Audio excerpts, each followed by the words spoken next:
क्या आप जानते हैं पाकिस्तान में अफरात ज़र की शरह 9% तक पहुंच गई है। कीमतों में मुसलसल इजाफा महंगाई की सूरत में सामने आता है। चीज़ आज से 10 साल पहले 10 रुपए में मिलती थी, आज उसकी कीमत 100 रुपए है। इसका मतलब ये है कि करेंसी की कदर में कमी वाक़या हुई है।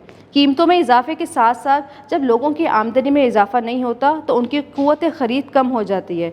अफरात ज़र से किसी भी मुल्क की मईशत पर मनफी असर पड़ता है, गुर्बत में इजाफा होने लगता है और मुल्क की माशी तरक्की की रफ्तार कम हो जाती है। Page number 91। तिजारत ट्रेड अशिया और खिदमात का लेन देन या ख़रीद फ़रोख्त तिजारत कहलाती है। तिजारत किसी भी मुल्क की माशी तरक्की में बुनियादी अहमियत की हामिल होती है। तिजारत दो तरह की होती हैं, अंदरून मुल्क तिजारत, बैरून मुल्क तिजारत। अंदरून मुल्क तिजारत मुल्क के अंदर अशिया का लेन देन, बैरून मुल्क तिजारत दरामदात और बरामदात। दौर हाजिर में कोई भी मुल्क अपनी ज़रूरियात की तमाम अशिया में ख़ुद कफ़ालत हासिल नहीं कर सकता, क्योंकि कुदरत ने हर मुल्क को मखसूस वसाइल, ज़रिए और आबो हवा से नवाजा है। कुछ मुल्क में ज़रख़ेज़ ज़मीन के वसी रुकबे हैं तो कुछ जदीद टेक्नोलॉजी से बनने वाली अशिया बनाने में मसरूफ़ हैं। एक मुल्क के अफराद दूसरे मुल्क के अफराद की पेशा वराना सलाहियतों से भरपूर इस्तिफ़ादा करते हैं। जो चीज़ें वो अपने मुल्क में वसाइल या जदीद टेक्नोलॉजी के फुकदान के बाइस पैदा नहीं कर सकते, उन्हें उन ममालिक से मंगवा लिए जाते हैं जहाँ पर अशिया सस्ती पैदा हो रही हो। मुल्कों की सतह पर यह तिजारत बरामदात और दरामदात के ज़रिए होती है। दरामदात इम्पोर्ट्स। दरामदात से मुराद वो अशिया खिदमात हैं जो दूसरे मुल्क में हासिल या ख़रीदी जाती हैं। ये अशिया या तो किसी मुल्क में दस्तयाब होती हैं या फिर उनकी पैदावार पर भारी लागत आती है, इसलिए इन अशिया और खिदमात को दरामदात इम्पोर्ट कर लिया जाता है। पाकिस्तान की अहम दरामदात, मेन इम्पोर्ट्स ऑफ पाकिस्तान बुनियादी तौर पर एक ज़रई मुल्क है, लेकिन पेट्रोलियम मसनूआत, जदीद मशीनरी, खुर्दनी तेल, लोहा, स्टील और अदवायात वगैरह मुख्तलिफ ममालिक से दरामद करता है। तो स्क्रीन पे तस्वीर नज़र आ रही होंगी, अदवायात, लोहा और स्टील, पेट्रोलियम मसनूआत, मशीनरी, ये वो मसनूआत हैं जो पाकिस्तान इम्पोर्ट करता है।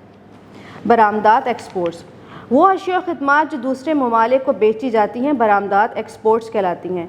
ये अशिया मुल्क की ज़रूरियात से ज़्यादा होती हैं, इसलिए दूसरे ममालिक को जिनमें इन अशिया की ज़रूरत हो बेच कर हम ज़र मुबादला फ़ॉरेन एक्सचेंज कमाते हैं। पाकिस्तान के अहम बरामदात, मेन एक्सपोर्ट्स ऑफ पाकिस्तान। ज़रई मुल्क होने की हैसियत से पाकिस्तान के बरामदात भी ज़रई मसनूआत हैं, जैसे सूती कपड़ा, सिलाई कपड़े, रेडीमेड गारमेंट्स, चावल, कपास और फल वगैरह। इसके अलावा खेलों का सामान, चमड़े के मसनूआत और कालीन वगैरह भी बरामद किए जाते हैं। आपको पेज नंबर 92 पे स्क्रीन पे ये कुछ तस्वीर नज़र आ रही होंगे, जैसे धागा, चावल, खेलों का सामान, चादरें और पर्दे। ये वो तस्वीर हैं, ये वो प्रोडक्ट्स हैं जो पाकिस्तान एक्सपोर्ट करता है, दूसरे ममालिक में भेजता है। स्टूडेंट्स, क्या आप जानते हैं पाकिस्तान की बरामदात को फ़रोग़ देने का ज़िम्मेदार इदारा एक्सपोर्ट प्रमोशन ब्यूरो बनाया गया है, जिसे हम EPB भी कहते हैं। एंटरप्रेन्योर, कारोबारी। अक्सर लोग तिजारत से वाबस्ता होते हैं और कारोबारी सरगर्मी में मसरूफ़ होते हैं। वो शख्स जो नए मौक़े तलाश करते हुए कारोबार चलाता है और उसके नफ़ा और नुकसान का ज़िम्मा भी लेता है, कारोबारी एंटरप्रेन्योर कहलाता है। कारोबार की हैसियत जहाज़ के कप्तान की तरह होती है, जो जहाज़ को समुद्री तूफ़ान से बचाता हुआ कामयाबी से साहिल पर ले आता है। इसी तरह कारोबार के नफ़ा नुकसान और उतार चढ़ाव का मुकाबला करते हुए कारोबार को कामयाबी से हमकिनार करता है और ज़्यादा मुनाफा के हसूल के लिए नई अशिया नई मंडियों में मुतारिफ़ कराता है। यानी कारोबारी अपने हुनर और सलाहियतों को इस्तेमाल करता है। मसलन किसी शख्स को खाना बनाने में देखने का बहुत शुक्रिया। अपना और अपने इर्द गिर्द का बहुत ख्याल रखेगा। जुड़े रहिए बोलती किताबों के साथ।